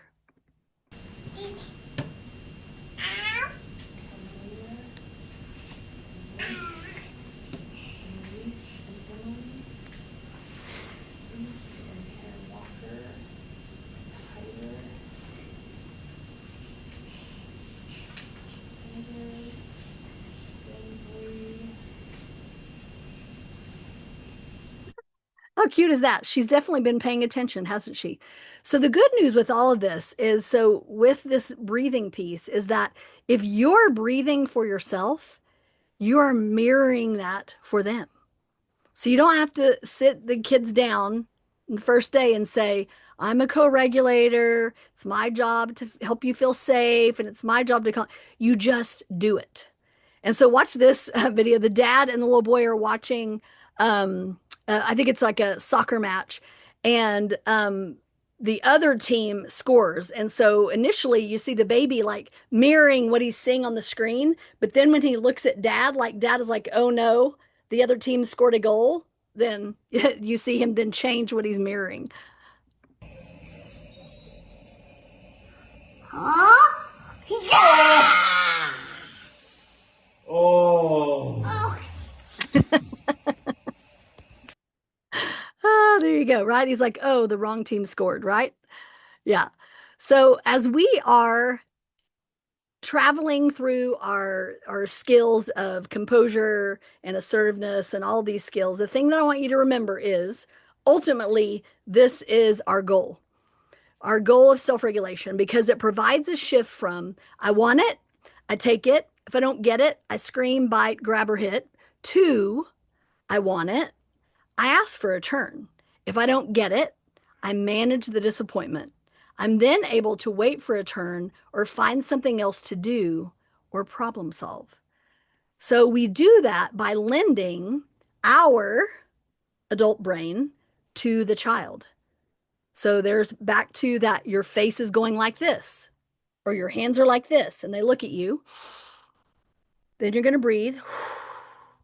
You seem frustrated. You were hoping to be first. Breathe with me. You can handle this. So do you see how we're kind of elevator operators? We're helping move the child from their lower brain states to their higher brain states. But first, I've got to learn how to do this for myself.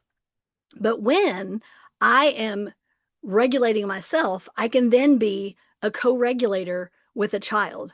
So this is my friend's little girl, Avonlea, and her mom she's getting on her footy pajamas and she starts to fuss. And mom leans in and says, Avonlea, let's breathe, okay? And then as soon as you see mom take a breath, you see Avonlea stop.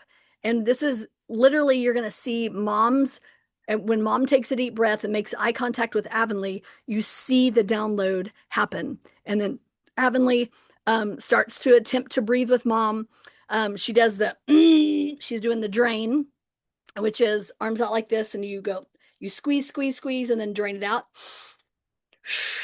So that's what she's attempting to do here. And then you hear her give herself a little cheer at the end after she took some deep breaths and calmed down. She says, "Yay, I did it." Oh, hey. Oh, Emily. Let's breathe, okay?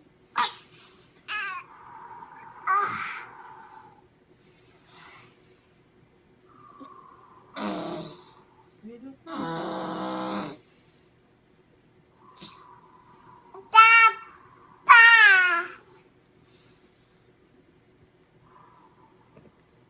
You take a deep breath. There you go.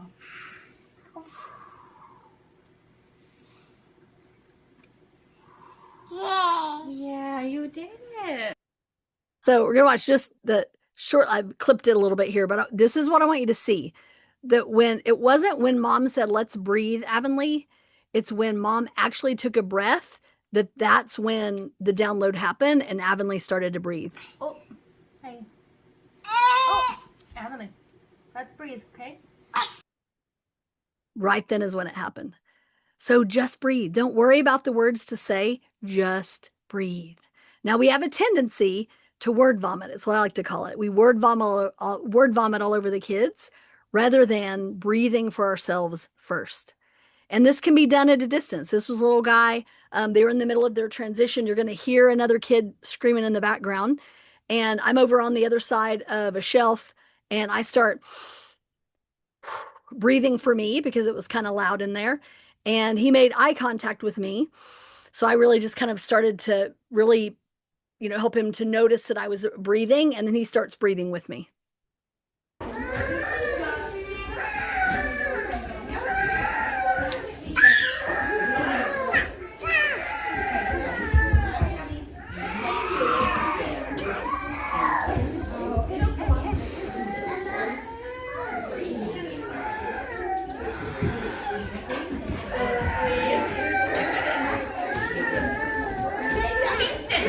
Give me the thumbs up. So the good news, like I mentioned earlier, like as you saw with Maddie and her little baby sister, sometimes you're not ready to breathe and your friends can breathe for you, like you see in this clip right here.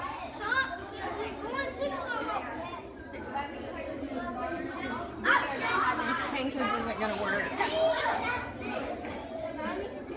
Good morning, Michael.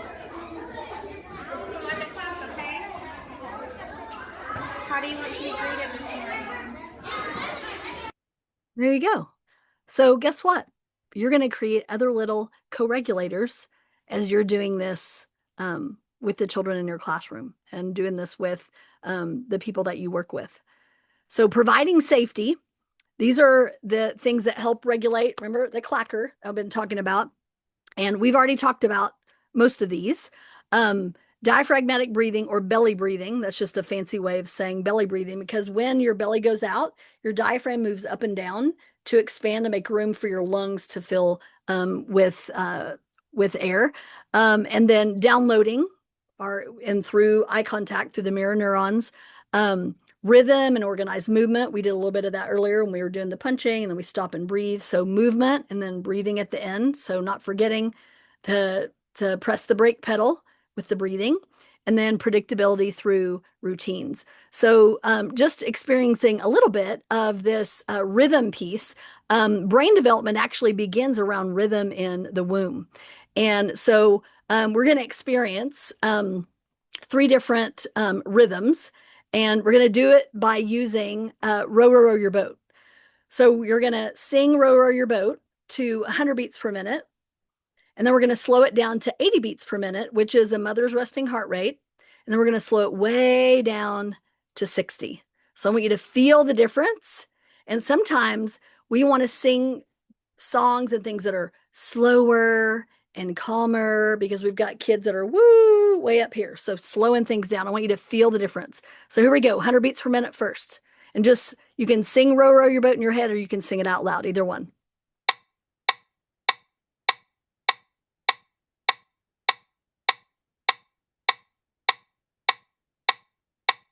All right, now we're going to do it to 80 beats per minute.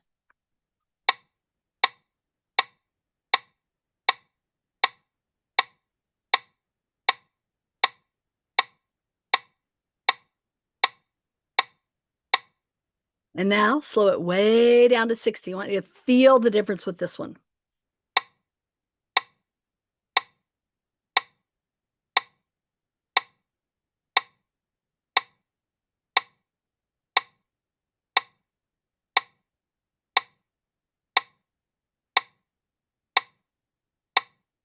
So part of providing safety is rhythm and music and movement, and sometimes slowing it down because you are a co-regulator. I'm going to check the chat, make sure we don't have any questions. Oh, absolutely. So one of the questions was, is there any way to get the part two, so the next one, get the slides ahead of time, so that you can print them and take notes on the slides? Yes, I can do that. I'll go ahead and send those ahead of time so they can get those sent out ahead of time. So great idea. Yay for you. Okay. All right. Last thing we're going to talk about is the skill of assertiveness. So it's about setting limits respectfully.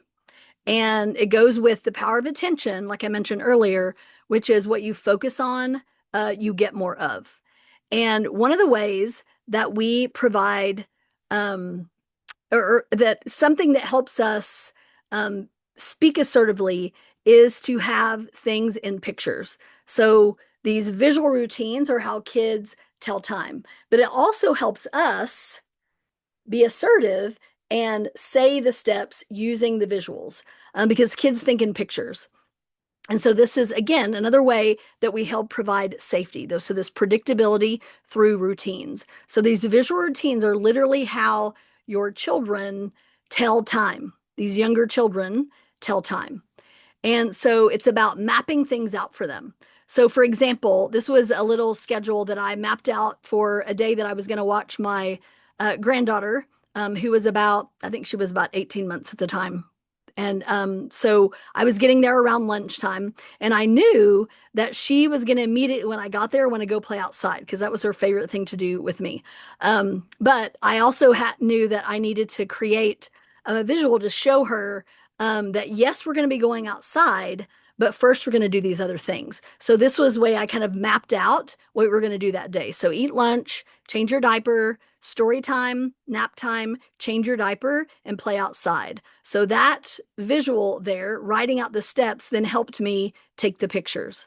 So as you can see there, eat your lunch, change your diaper, story time, nap time, change your diaper, and then you play outside. And I usually do an activity when I do trainings in person when it comes to the visual routines. And this was a towel procedure that a director at a childcare in it was somewhere in India. I know you guys are in Indiana. I can't remember the exact Head Start, but this was one that she made for her husband, a towel procedure.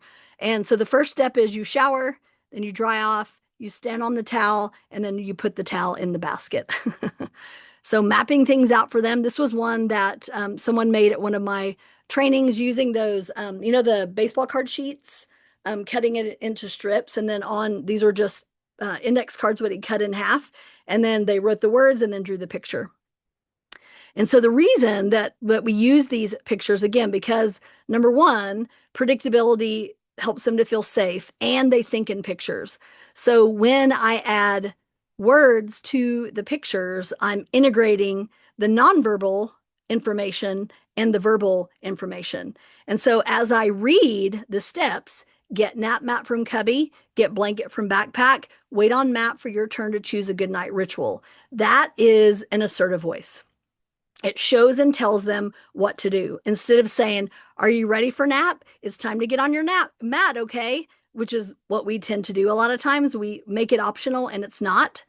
And so we're going to talk about, what am I focusing my attention on? So am I saying things like don't, or no, I need you to, I want you to, please, I like the way?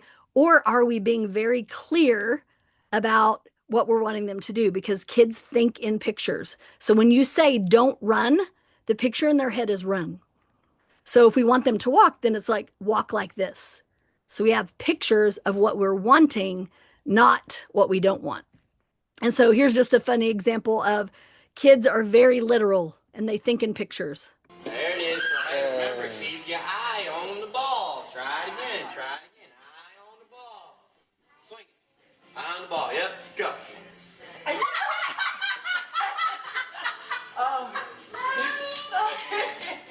He did. He put his eye on the ball, right? So we got to be clear.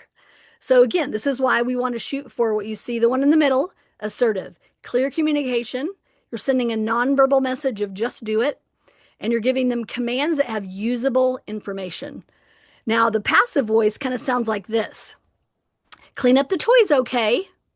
I want you to do it for me, okay? So it's very much about happying up the other person. And we tend to make things in when we use a passive voice, we're making it optional when it's not. So it is time to clean up. So instead of saying, ready to clean up, it's time to clean up, okay? We're going to say, it's time to clean up, put the trucks on the shelf. And we're very clear, very matter of fact. We call it the voice of knowing. Now, what a lot of us have experienced in life is like we've said, do it okay, do this okay, hey, clean up the toys okay. And then we shift to do it now. Like even if our words don't sound like that, our face says do it now. And aggressive is about getting others getting other people to do what you want. We tend to use you statements. Get back to work before I put your name on the board. Go back to work, or clean up the toys, or I'm going to call your mom. That kind of thing. We use those kind of punitive threats. So what we want to shift to is this voice of knowing. So it's time to or is important to. And with this visual, as you'll see, the aggressive voice is about me. The passive voice is about the other person. An assertive voice is helpful for both because I'm giving clear information and you're receiving very clear, usable information on what my expectations are. So just some differences of what it might sound like. An assertive voice would be, actually, let's start at the bottom. So aggressive voice. Did you just roll your eyes at me? What is wrong with you? That is so rude. Cut it out. You better stop it. And then a passive voice, you don't need to get upset with me. I'll figure something out, okay? And then an assertive voice would be, seems like you're feeling frustrated about this. Let's both take a minute to calm and then work this out. And then just some other examples. Aggressive said, I want you to be quiet. Now sit down and zip your lips now. Passive, there's too much talking. Please settle down. Okay, I'll wait. Right? They're in charge, not you. And then assertive voice, match your voices to mine and talk at this level. So we want to make sure that we're giving clear information. Not like this picture. This picture is confusing. I saw this on Facebook. Says, not sure what to do right now. The truck on the right says, keep left, and the other one says, do not follow. So we want to make sure that the information that we're giving them is clear. So for example, instead of no, don't grab that from her, we're going to say, you want to turn. Put your hand out like this and say, turn. And then after they do it, we say, you're doing it. Yay for you. Instead of please put those back, we're going to say, put your book back. And you could add some choices. You can put it on the shelf or put it in the book basket. Which do you choose? So we'll talk about choices next time.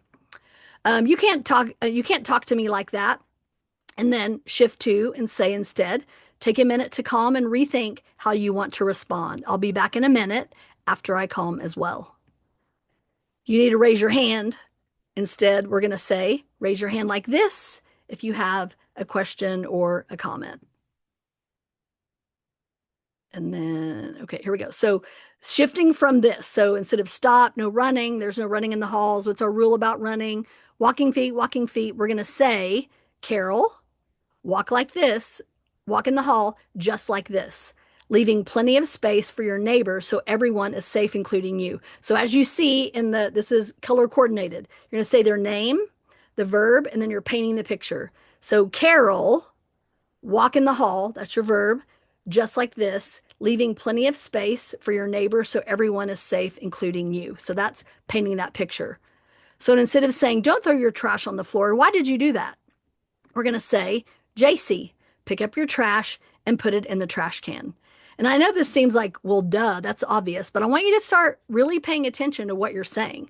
Is your information, are you being assertive? Are you being clear? Are you giving them usable information? And then here's the last one. Don't stand in front of the door, Brian. So we're going to paint a picture. Brian, stand here like this so everyone can get through the door. So kind of be thinking about what are some issues that you're having currently, and then what do you want? And then how are you going to teach it? You're going to name, verb, you're going to paint a picture. And then a big thing with this assertive command is you're going to move to the child, You're going to make eye contact. You're going to say their name. You're going to say what to do, and you're going to use the voice of knowing. Now, you might say, well, what about the kids that you tell them and they say no or they ignore you? You're going to maintain your calm and you're going to repeat the choices. And then sometimes you're going to walk away and you're going to bookmark it and you're going to come back to that. Because in those situations like this, typically it's because you don't have a relationship with the child. So in this case, my big thing is here, and we're going to talk more about that connection piece next time, is that's what you're going to focus on, is building that relationship. So with this power of attention, the skill of assertiveness, we're telling them what to do. So just some examples of what that might look like. Take my hand and walk to the door. Pick up the blocks and put them in the basket. So if you'll notice, it's very clear information, very clear about what we want them to do. So be thinking about some commands or directions that you give frequently, and then do a little check with this assertive voice checklist. Are you telling them what to do with visual cues or gestures? Are you sending that nonverbal message of just do it? And are you giving them usable information, meaning put the toys, instead of saying put the toys away, you're going to say put the blocks in the basket like this. So you're going to give a clear picture of what your expectations are. You're painting a picture with your words and your actions. So gentle touches, you have pictures of what that looks like. An option for when it's story time, you can sit safely in the chair or on a teacher's lap.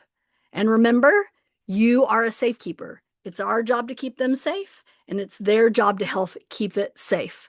And that's what the safekeeper ritual is about. They're putting their picture in the box to say, I'm willing to keep it safe. So assertiveness goes hand in hand with this safety piece. So instead of saying, put the toys away, you're going to say, put the cars on the shelf. Instead of saying, go sit down, you're going to say, walk to the table and sit down in a chair.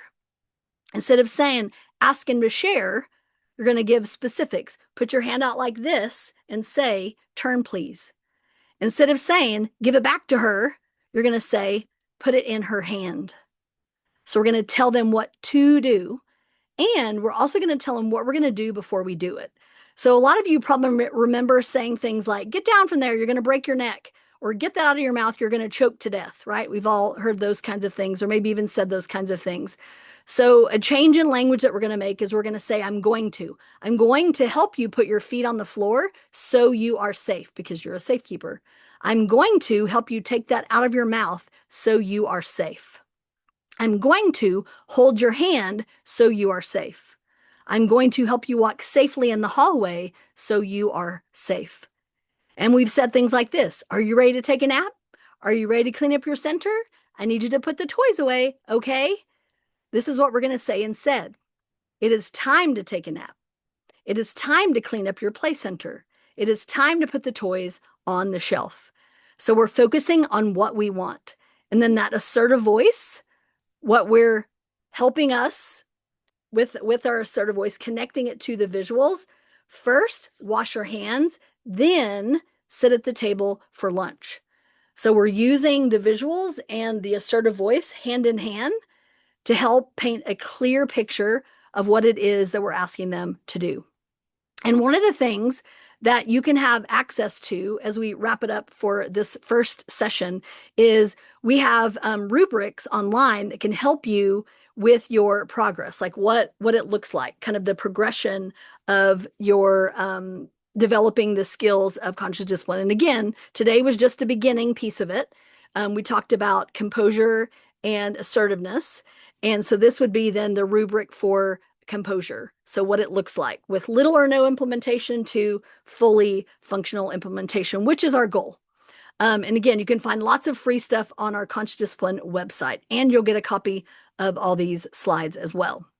So our ultimate goal here is to go from the lower centers of our brain, where we tend to, in the survival state, we physically react, in the emotional state where we verbally react, to the executive state where I can then regulate myself and bring a problem-solving person, an integrated brain into each situation. So we talked about safety this time, And next time, we're going to talk about the connection piece. So next time, we're going to talk about encouragement, a skill of encouragement with the power of unity, the skill of choices, which is the power of free will, and then the skill of empathy, which is the power of acceptance. So I will go ahead and send those connection slides. I'll actually go ahead and send those so that you guys, I'll have her send it with the safety one and label them as the connection. So you can have those ahead of time. So when she sends out the email and the recording is ready, you'll also get the connection ones. So, because some of you asked if you could have print them out so you can take notes, which I think is a fantastic idea. So thank you, Tammy, for asking that question in the chat. So we are actually at right here at the end. Any additional announcements that you need to make, Madeline? No, other than thank you so much, Angela. This was fantastic. It's so hard to get so much stuff into 2 hours, I just want to say. And you always do it perfectly. Super hard to do. But anyway, I appreciate you guys hanging out with me for 2 hours, and I will see you at the connection one next time. Thank you guys. Bye.